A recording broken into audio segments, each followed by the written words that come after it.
Hello everyone, welcome to the show 5 Minute Success Strategies. I am Dr. Avinash here. I share my insights and strategies for personal growth that I have learned and practiced over the years from world-class mentors, books and online forums. Keep listening and stay motivated.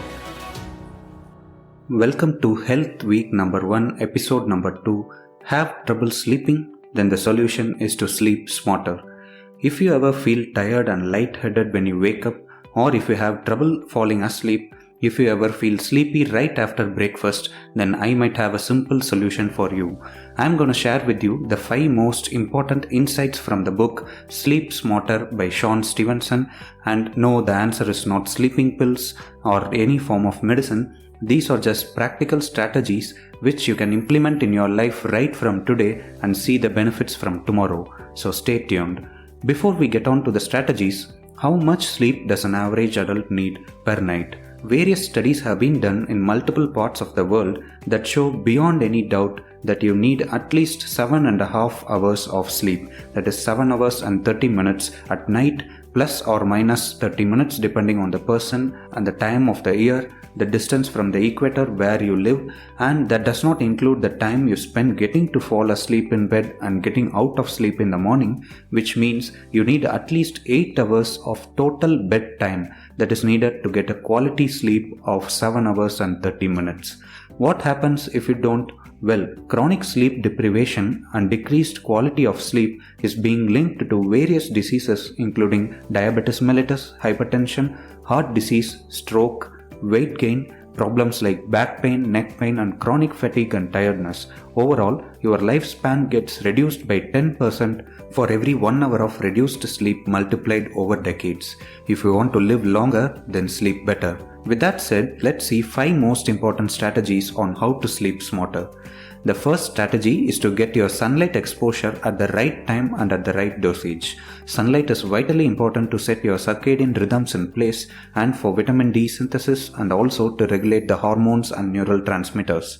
I have done a separate episode right before this episode explaining in detail about the benefits of getting sunlight exposure and how to do that and much more. Please find some time to listen to the previous episode. The second strategy is to avoid screens before bedtime. Cutting out screen time, that means your computer, your mobile phones, your iPads and TV, whatever it is, whichever screen it is, cut it at least 90 minutes before you go to bed.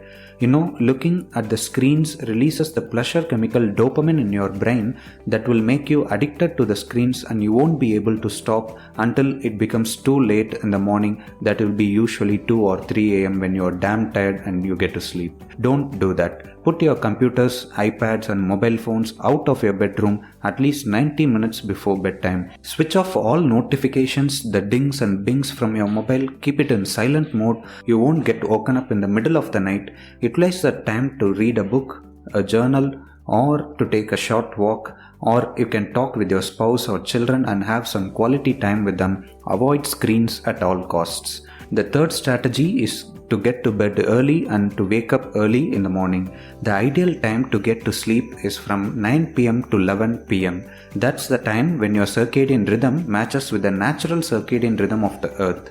With practice, you will find it easier to fall asleep during that time, and also all the rejuvenating hormones including the growth hormone in the body is secreted during 10 pm to 2 am interval. If you fall asleep during that time, you will get all the benefits of those hormones as well. And as always, if you sleep early, you can get up early. Plan to wake up during the sunrise time, and that is from 5:30 to 6 am during winter and from 5 to 5:30 am during summer, which will again match the natural circadian rhythm of the earth and lets you live in sync with nature. The fourth strategy is to practice a caffeine curfew.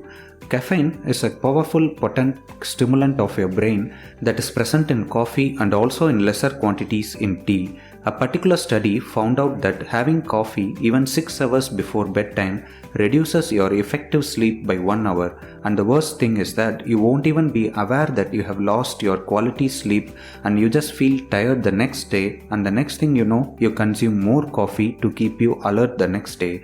This cycle goes on and leads you to a chronic sleep deprivation and all the ill healths associated with it. What is the right time to stop drinking coffee or tea before bed?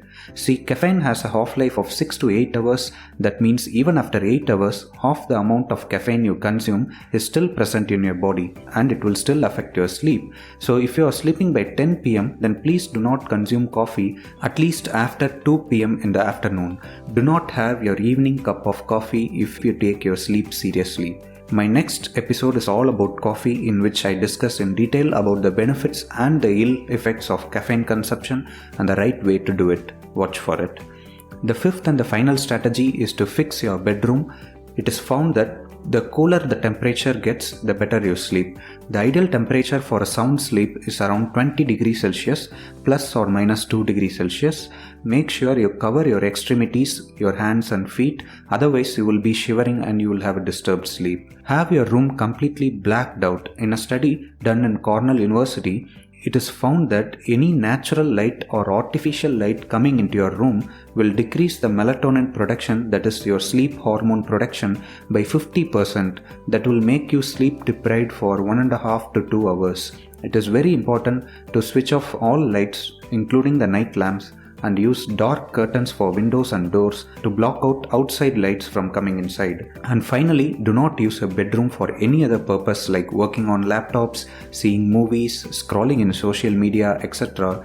Teach your mind to accept the fact that the sole purpose of your bedroom is for sleeping, and maybe you can have some quality time with your spouse and children and not for anything else. So to recap, if you want to sleep smarter, follow these 5 steps. Get more sunlight in the morning, avoid screen time from 90 minutes before going to bed, sleep early and wake up early, practice a caffeine curfew, and fix your bedroom. Hope that was useful for you guys. If you need any additional tips and information on how to sleep better, then I highly recommend you to read the book Sleep Smarter by Sean Stevenson. Join the Telegram group in the description for more such ideas and strategies in various topics discussed in this podcast. Thank you so much for listening. I hope you enjoyed today's episode. I am so grateful to join you on this journey of personal growth. Subscribe for new episodes. Until next time, this is Dr. Avinash and you are listening to 5 Minute Success Strategies.